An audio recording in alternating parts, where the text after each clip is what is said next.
नमस्कार मित्रांनो, मी मितेश ताडेंचं स्वागत करतो मराठी सर्व्हिस या यूट्यूब चॅनलमध्ये. तर हा जो व्हिडिओ आहे तो पी एम किसान योजनेमध्ये खूप लोकांचे पेमेंट फसलेलं आहे. म्हणजे पैसे तुम्हाला आलेले नाही आहेत. जो गेला हफ्ता होता 15वा हप्ता, त्याचे पैसे तुम्हाला अजूनपर्यंत तुमच्या बँक अकाउंटमध्ये इथे आलेले नाही आहेत. तर ते तुम्हाला कसं चेक करायचं, कोणत्या वेबसाईटला जाऊन तुम्हाला समजणार आहे की तुमचे पैसे आले आहेत की नाही ते आपण पाहणार आहोत. पी एम किसान योजनेवर जो बेनिफिशरी स्टेटस दाखवला जातो त्यामध्ये तुम्हाला FTO जो आहे तो प्रोसेस असतो, पण तुमचे पैसे तिथे दिसत नाहीत. म्हणजेच तुम्हाला असं वाटतं की तुमचे पैसे इथे क्रेडिट झालेले नाही, कारण वेबसाईटला इथे अपडेट होण्यासाठी खूप टाईम लागतो. जर तुम्ही लास्टचं पेमेंट पाहिलं असेल तर तुम्हाला पाहिलं असेल की FTO प्रोसेस झाला आहे, हे आलेलं आहे, पण तुमचे जे पैसे आहेत ते अजून देखील तुमच्या बँक अकाउंटमध्ये आलेले नाही. 1 महिना 1.5 महिना होऊन गेला, अजून देखील तुमचे पैसे तुमच्या बँक अकाउंटमध्ये आलेले नाहीत. हे जे आहे ते खास करून जे नवीन शेतकरी आहेत, नवीन रजिस्ट्रेशन केलेलं आहे त्याचे सगळं असं झालेलं आहे. तर त्यासाठी तुम्हाला काय करायचं आहे, तर या व्हिडिओमध्ये मी पूर्णपणे माहिती दिलेली आहे. ते व्हिडिओ तुम्ही पाहायला विसरू नका. तर चला तर बघूया आपण मोबाईलच्या स्क्रीनवर की कशा प्रकारे तुम्ही तुमचं पेमेंट चेक करू शकता. तत्पूर्वी जर तुम्ही अजून देखील मराठी सर्व्हिस चॅनलला सबस्क्राईब केलं नसेल तर लवकरात लवकर सबस्क्राईब करा. अशाच नवीन व्हिडिओजसाठी तुम्हाला सबस्क्राईब करून बाजूला बेल आयकॉन येईल ते नक्की दाबायला पाहिजे, म्हणजेच आमचे नवीन व्हिडिओज तुम्हाला लगेच भेटतील. तर सगळ्यात आधी मुद्दा म्हणजे तुम्हाला पैसे का नाही. तर आत्ता तुम्हाला माहीत आहे की पी एम किसान योजनेने एक नवीन असा काढलं आहे की तुम्हाला पोस्टामध्ये बँक खाते उघडायला पाहिजे. जर तुम्ही पोस्टामध्ये बँक खाते उघडले तर तुमचे पैसे लगेच भेटतील. आणि जर देखील अजून देखील तुम्ही पोस्टामध्ये बँक खाते उघडले नसेल तर लवकरच लवकर ओपन करून घ्या. आणि जर तुमचं ऑलरेडी बँक खाते आहे पोस्टामध्ये आणि तुमचं पी एम किसान योजनेला बँक अकाउंटमध्ये तुमचं आपले जे नॉर्मल बँक असते, नॉर्मल बँक पासबुक ते अपलोड केलं होतं आणि तुमचं पासबुकवर तुम्हाला पैसे दाखवत नसतील तर त्याचं नेमकं काय कारण आहे ते तुम्हाला या व्हिडिओमध्ये नक्की भेटेल. तर चला तर आपण पाहूया की तुमचे पैसे कुठे आले आहेत, तुमच्या बँक अकाउंटमध्ये आले आहेत की पोस्टामध्ये आले आहेत, आणि पी एम किसान योजनेवर ते का दाखवत नाही आहेत. किसान योजनेची साईट आहे, साईटवर तुम्हाला इथे पैसे का दाखवत नाही. तर सर्व आपण या व्हिडिओमध्ये पाहणार आहोत. तर व्हिडिओला नक्की लाईक करा, एक लाईक करा आणि हा व्हिडिओ नक्की तुमच्या मित्रांबरोबर नक्की शेअर करा. तर चला आपल्या मोबाईल स्क्रीनवर. तर मित्रांनो, तुम्हाला पी एम किसान योजनेचे पैसे आलेले आहेत की नाही हे तपासण्यासाठी सुरुवातीला तुमचं पी एम किसान योजनेचं रजिस्ट्रेशन केलेला रजिस्ट्रेशन नंबर असणं गरजेचं आहे. तर सुरुवातीला रजिस्ट्रेशन नंबर कसा काढायचा ते आपण इथे पाहणार आहोत. तर त्यासाठी तुम्हाला पी एम किसान योजनेच्या वेबसाईटला यायचं आहे. वेबसाईटला आल्यावर तुम्हाला इथे नो युअर स्टेटस हा जो ऑप्शन दिसतो आहे थर्ड नंबरचा, या थर्ड नंबरच्या ऑप्शनवर तुम्हाला इथे क्लिक करायचं आहे. जसं तुम्ही थर्ड नंबरच्या ऑप्शनवर क्लिक करता तुमच्यासमोर असा एंटर युअर रजिस्ट्रेशन नंबर आणि कॅप्चा कोडसाठी ऑप्शन येतो. पण आपल्याला रजिस्ट्रेशन नंबर काय आहे तो जाणून घेण्यासाठी तुम्हाला इथे नो युअर रजिस्ट्रेशन नंबर या ऑप्शनवर तुम्हाला इथे क्लिक करायचं आहे. तर या ऑप्शनवर क्लिक केल्यानंतर तुमच्यासमोर असे 2 ऑप्शन येतात. पहिला आहे मोबाईल नंबर आणि दुसरा आहे आधार नंबर. तर तुम्हाला इथे आधार नंबर सिलेक्ट करायचा आहे. आधार नंबरने जर तुम्ही रजिस्ट्रेशन नंबर काढलात तर तुम्हाला इथे OTP देण्याची गरज नाही. विदाऊट OTP मोबाईलवर जो OTP येतो त्या विदाऊट OTPने तुम्ही इथे तुमचा रजिस्ट्रेशन नंबर भेटू शकतो. त्यासाठी तुम्हाला इथे आधार नंबर निवडायचा आहे. आधार नंबर निवडल्यानंतर तुम्हाला इथे आधार नंबर टाकायचा आहे. हा कॅप्चा तुम्हाला इथे टाकायचा आणि गेट मोबाईल OTP करायचा आहे. पण तुम्हाला गेट मोबाईल OTP केल्यानंतर इथे OTP येणार नाही. OTP शिवाय आपण इथे कसं काढायचं रजिस्ट्रेशन नंबर ते तुम्हाला इथे सांगणार आहे. त्यासाठी सुरुवातीला तुम्ही इथे फिल करून घ्या. आधार नंबर आणि कॅप्चा इथे तुम्ही फिल करून घ्या. अशा प्रकारे मी आधार नंबर कॅप्चा फिल केला आहे. गेट मोबाईल OTPवर क्लिक करतो. एक OTP आला आहे. OTP टाकायची गरज नाही, डायरेक्ट तुम्ही इथे गेट डिटेल्सवर क्लिक करायचं आहे. बघा, विदाऊट OTP शिवाय आपल्याला इथे डायरेक्ट आपली जी आहे ती रजिस्ट्रेशन नंबर इथे भेटलेला आहे. तो रजिस्टर नंबर तुम्ही इथे कॉपी करू शकता किंवा कुठेही नोट करून ठेवू शकता. तर आता आपण कसं पेमेंट बघायचं आहे. मी तुम्हाला लास्ट एका व्हिडिओमध्ये सांगितलं होतं की DBT पेमेंट, जे बँकेमध्ये जाऊन पोस्ट ऑफिसमध्ये जाऊन तुम्ही DBTचा फॉर्म भरा असं तुम्हाला सांगितलं होतं.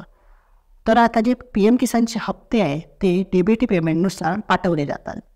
म्हणजे डायरेक्ट बँकेमार्फत डायरेक्ट ट्रान्सफर केले जातात. जर तुमचं पोस्ट ऑफिसमध्ये खातं असेल तर, आणि तुमचं जे पी एम किसान योजनेचं खातं असेल, पी एम किसान योजनेवर तुम्ही बँक अकाउंट लिंक केलं असेल, पण तुमचं जर बँक अकाउंट व्यतिरिक्त पोस्ट ऑफिसमध्ये देखील खातं असेल तर तुम्हाला पी एम किसान योजनेचे पैसे डायरेक्टली तुमच्या बँक अकाउंटमध्ये न जाता तुमच्या पोस्ट ऑफिसमध्ये जे बँक खातं आहे, पोस्ट ऑफिसमध्ये जे खातं आहे त्या खात्यामध्ये डायरेक्ट आधारच्या माध्यमाने ट्रान्सफर होतात, आधार कार्डच्या माध्यमाने ट्रान्सफर होतात. तर तुम्हाला 2 इश्यू येतात. अशा प्रकारे ते पाहू शकता की FTO तुमचा प्रोसेस झाला आहे. रिटर्न तुम्हाला दाखवण्यात येतं आहे की पेमेंट प्रोसीड आणि इथे पेमेंट मोड जो आहे तो आधार इथे दिलेला आहे, पण तुम्हाला इथे क्रेडिट डेट दाखवत नाही, अकाउंट नंबर दाखवत नाही. अशा प्रकारे तुम्हाला इथे दिसत आहेत. तुम्ही बँकेमध्ये जाता, बँकेमध्ये पैसे चेक करता आले की नाही, तर बँकेमध्ये तुमचे पैसे येत नाही. पण तुम्हाला किसान योजनेच्या साईटवर बेनिफिशरी स्टॅटसमध्ये FTO प्रोसेस म्हणजे फर्स्ट टाईम ऑर्डर जो आहे तो प्रोसेस तुम्हाला दाखवण्यात येतं, पेमेंट प्रोसेस दाखवण्यात येतं, पण बँकेमध्ये पैसे येत नाही. याचं नेमकं कारण काय माहिती आहे मित्रांनो? तर तुमचे पैसे बँकेमध्ये न जाता तुमच्या आधार कार्डला जे पोस्ट ऑफिसमध्ये खातं आहे त्या पोस्ट ऑफिसमध्ये इथे गेलेले आहेत. तर मी हे असंच तुम्हाला सांगत नाही आहे, याचं इथे प्रूफ देणार आहे. तर त्यासाठी मला तुमचं पेमेंट कुठे गेलं आहे, नक्की तुमचं पेमेंट कुठे गेलं, DBT माध्यमातून PM किसान योजनेचे पैसे नेमके तुमचे कोणत्या खात्यामध्ये गेले आहेत ते आपण या व्हिडिओमध्ये पाहणार आहोत. तर तुम्हाला रजिस्ट्रेशन नंबर भेटलाच असेल. रजिस्ट्रेशन नंबर तुम्ही इथे कॉपी करा. कॉपी केल्यानंतर दुसरी एक साईट आहे, PM किसान योजनेचे पैसे DBT माध्यमातून तुमच्या पोस्ट ऑफिस किंवा बँकेमध्ये पाठवले जातात. तर ते पैसे चेक करण्यासाठी इथे एक साईट आहे. तुम्ही वेबसाईटला गुगलला जा आणि गुगलला सर्च करा PFMS असं तुम्हाला सर्च करायचं आहे. PFMS असं सर्च केल्यानंतर इथे बघू शकता पब्लिक फायनान्शियल मॅनेजमेंट अशी जी आहे ही एक वेबसाईट आहे, गव्हर्नमेंटची वेबसाईट आहे. या वेबसाईटला आल्यानंतर तुम्हाला इथे ट्रॅक DBT स्टेटस हा जो ऑप्शन दिसतो आहे, ट्रॅक DBT स्टेटस हा जो ऑप्शन आहे त्यावर तुम्हाला क्लिक करायचं आहे. यावर तुम्हाला समजणार की तुमचं पेमेंट कधी, कोणत्या तारीखला, किती तारीखला तुमच्या बँक अकाउंट किंवा पोस्ट ऑफिसमध्ये क्रेडिट झालं आहे. ट्रॅक DBT स्टेटस यावर क्लिक केल्यानंतर इथे अशा DBT स्टेटसवर बेनिफिशरी पेमेंट डिटेल्स तुम्हाला इथे पेमेंट दिसेल, डिटेल्स जे आहेत ते दिसणार आहेत. तर सुरुवातीला तुम्हाला इथे कॅटेगरी, पहिला जो ऑप्शन आहे कॅटेगरी, तर कॅटेगरीमध्ये तुम्हाला इथे खूप अशी योजना येतात. तर या योजनेमध्ये आता PM किसानची योजना आहे ती देखील ॲड करण्यात आली आहे. म्हणजे याचाच अर्थ असा होतो की PM किसान योजनेचे पैसे आहेत ते DBT माध्यमातून तुम्हाला ते देण्यात येणार आहेत. डायरेक्ट जो आहे तो फंड तुम्हाला ट्रान्सफर करण्यात येतो. तर तुम्हाला ते कॅटेगरीमध्ये PM किसान निवडायचं आहे. त्यानंतर BFSC व्हॅलिडेट आहात की नाही, अपात्र अपात्रतेने तुम्ही निवडू शकता, किंवा डायरेक्ट आपल्याला पेमेंट बघायचं आहे तर आपण पेमेंटवर क्लिक ठेवणार आहोत. त्यानंतर 2 ऑप्शन आहेत, एक आहे इंटर बेनिफिशरी कोड आणि दुसरा आहे इंटर ॲप्लिकेशन ID. तर जो आपला रजिस्ट्रेशन नंबर असतो तो आपल्या ॲप्लिकेशन ID मध्ये मोडतो. तर आपण इथे रजिस्ट्रेशन नंबर हा ॲप्लिकेशन ID म्हणून इथे टाकणार आहोत. रजिस्ट्रेशन नंबर टाकल्यानंतर अशा प्रकारे तुम्हाला रजिस्ट्रेशन नंबर टाकायचा, इथे कॅप्चा टाकायचा आहे, जो कॅप्चा तुम्हाला खाली दिसत आहे तो कॅप्चा इथे टाकायचा आहे. त्यानंतर तुम्हाला इथे सर्च या बटनवर क्लिक करायचं आहे. सर्च या बटनवर क्लिक केल्यानंतर तुमच्यासमोर PM किसान योजनेची तो सगळी माहिती दिसेल. तुम्हाला जे लास्ट पेमेंट आहे ते कोणत्या बँकेमध्ये करण्यात आलेले सगळं दिसणार आहे. ते पाहण्यापूर्वी अजून देखील तुम्ही चॅनलला सबस्क्राईब केलं नसेल तर लवकरच सबस्क्राईब करा आणि बेल आयकॉनला नक्की क्लिक करा.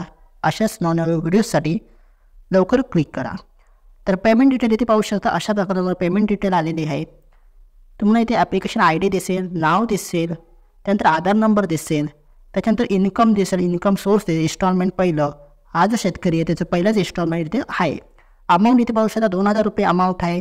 अप्रूव्ह केलेला आहे 9 नोव्हेंबरला जो आपला हप्ता आला होता, लास्ट हप्ता 15 तो नोव्हेंबर महिन्यामध्ये आला होता, त्याप्रमाणे ते अप्रूव्ह दिलेलं आहे. त्यानंतर तुम्ही ते बेनिफिशरी कोड पाहू शकता. त्याच्यानंतर तुम्हाला ते व्हॅलिडेट पाहू शकता, व्हॅलिडेट झालेला आहे. बँकेचा स्टेटस पाहू शकता, बँकने रिसीव्ह केला आहे 13 नोव्हेंबरला आणि सँक्शन देखील इथे क्लोज झालेलं आहे. तर अशा प्रकारे इथे पूर्ण डिटेल्स दिलेली आहे. तर आता बँक कोणत्या बँकेमध्ये झालेलं आहे तर तुम्हाला थोडंसं स्क्रोल करून इथे खाली यायचं आहे. खाली आल्यानंतर इथे प्रकारे अशा क्रेडिट स्टेटस तुम्हाला दिसणार आहे. तर क्रेडिट स्टेटस पाहू शकता, पेमेंट सक्सेस झालेलं आहे. पेमेंटची डेट पाहू शकता 15 नोव्हेंबरला इथे क्रेडिट झालेला आहे. तो आपला जो पहिला हप्ता आहे तो देखील 15 नोव्हेंबरला आला होता, तर 15 नोव्हेंबरला इथे क्रेडिट झालेला आहे. त्यानंतर इथे अकाउंट नंबर देखील तुम्ही लास्ट पाहू शकता. अकाउंट नंबर अशा प्रकारे तुम्हाला देण्यात येणार आहे. अकाउंट नंबर दिल्यानंतर तुम्हाला इथे तुमचं अकाउंटमध्ये नाव जे आहे ते दिसणार आहे आणि त्यानंतर तुम्हाला इथे बँक IAN नंबर देखील दिसणार आहे. आता या बँक IAN जो नंबर दिला आहे त्या बँक IAN नंबरवर आपण शोधायचं आहे की कोणत्या अकाउंटमध्ये आपले पैसे क्रेडिट झाले आहेत. तुम्ही ह्या अकाउंट नंबरने देखील शोधू शकता.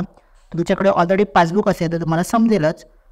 पण जर तुमच्याकडे पासबुक नसेल, तुम्हाला लगेच बघायचं असेल, तर बँक IN जो नंबर आहे त्याने देखील आपण आपली कोणती बँक आहे ती देखील इथे पाहणार आहोत. तर या व्हिडिओमध्ये मी सर्व काही कव्हर केले आहेत तुमच्यासाठी, की बँक IN नंबरने कसं काढायचं ते देखील याच व्हिडिओमध्ये मी तुम्हाला सांगणार आहे. तर नक्की या व्हिडिओला लाईक करा. तर बँक नंबर आपला जिथे भेटला आहे त्या बँक नंबरवर शोधण्यासाठी तुम्हाला इथे खाली जो click to check bank IN number त्यावर तुम्हाला क्लिक करायचं आहे. आता तुम्हाला समजलंच आहे की 15 नोव्हेंबरला आपले पैसे क्रेडिट झाले आहेत. तर आता बँक IN नंबरवर क्लिक करायचं आहे. क्लिक केल्यानंतर अशी एक वेबसाईट ओपन होईल. त्याच्यावर तुम्हाला बँकेचे जे आहेत ते नंबर दिसतील, बँकेचं नाव दिसेल, IFSC कोड दिसेल, सर्व काही तुम्हाला इथे दिसणार आहे. तर या वेबसाईटला तुम्हाला फक्त सर्च करायचं आहे. तुमचा जो बँक IN नंबर होता तो तुम्हाला इथे सर्च करायचा आहे. तर तुम्हाला इथे जायचं आहे 3 डॉटवर आणि फाइंड इन पेज हा जो ऑप्शन आहे त्यावर तुम्हाला इथे क्लिक करायचं आहे आणि ते तो बँक IN नंबर सर्च करायचा आहे. इथे पाहू शकता अशा प्रकारे हा मी बँक IN नंबर इथे सर्च केला आहे आणि ही जी बँक आहे ती इथे पाहू शकता इंडिया पोस्ट पेमेंट्स बँक आहे. तर आपले जे पैसे आहेत या किसानचे पैसे आहेत ते इंडिया पोस्ट पेमेंट बँक्समध्ये इथे क्रेडिट करण्यात आलेले आहेत. हे जे नाव आहे ते इंडिया पोस्ट पेमेंट्स बँकेचं आहे.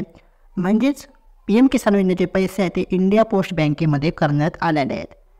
पण या शेतकऱ्याचे जे PM किसान योजनेचे रजिस्ट्रेशन झालं होतं ते एका बँकेमध्ये झालं होतं, पोस्ट ऑफिसमध्ये झालं नव्हतं. पण पोस्ट ऑफिसमध्ये खातं असल्यामुळे डायरेक्ट त्यांना पोस्ट ऑफिसमध्ये इथे पाहू शकता इंडिया पोस्ट ऑफिसमध्ये पैसे आलेले आहेत. तर अशा प्रकारे तुमचा IN नंबरने तुम्ही इथे सर्च करू शकता की तुमची बँक कोणती असणार आहे. तर इंडिया पोस्ट बँकेमध्ये डायरेक्ट तुम्हाला इथे पैसे पाठवण्यात आलेले आहेत. तर अशा प्रकारे तुम्ही तुमचं PM किसान योजनेचं FTO प्रोसेस झाला आहे, पेमेंट प्रोसेस झाला आहे, पण तुमच्या जो बँक अकाउंटमध्ये आले नाही आहेत तर लगेच जा तुमचं पोस्ट ऑफिसमध्ये चेक करा आणि किंवा अशा प्रकारे तुम्ही वेबसाईटला देखील चेक करू शकता.